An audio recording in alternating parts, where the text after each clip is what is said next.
আলহামদুলিল্লাহ আলহামদুলিল্লাহি ওয়াহদা ওয়াসসালাতু ওয়াসসালামু আলা মান লা নাবিয়্যা বা'দা আম্মা বা'দ।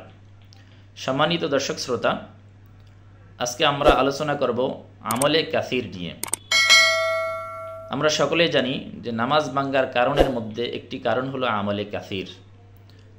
আমলে কাসির দ্বারা নামাজ নষ্ট হয়ে যায়। আমলে কাসির কি? আমলে কাসিরের শাব্দিক অর্থ হলো বেশি আমল, বেশি কাজ। তো কোন আমলে কাসির দ্বারা নামাজ নষ্ট হবে? এমন আমলে কাসির যে আমলে কাসিরটা নামাজের কাজের অন্তর্ভুক্ত না, এবং যে আমলে কাসিরটা নামাজকে ইসলাহকারী তথা নামাজকে সঠিককারী না, এমন আমলে কাসির দ্বারা নামাজ নষ্ট হয়ে যাবে।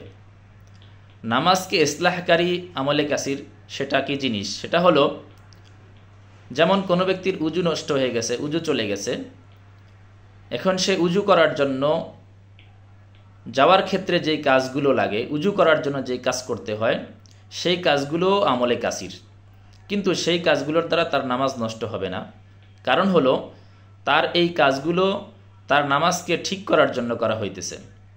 এজন্য যেহেতু তার এই কাজগুলো নামাজকে ঠিক করার জন্য করা হচ্ছে, অতএব এমন আমলে কাসিরকে ইসলাহে সলাত বলা হয়। নামাজকে সঠিক করার জন্য আমলে কাসির বলা হয়। এমন আমলে কাসির দ্বারা নামাজ নষ্ট হবে না।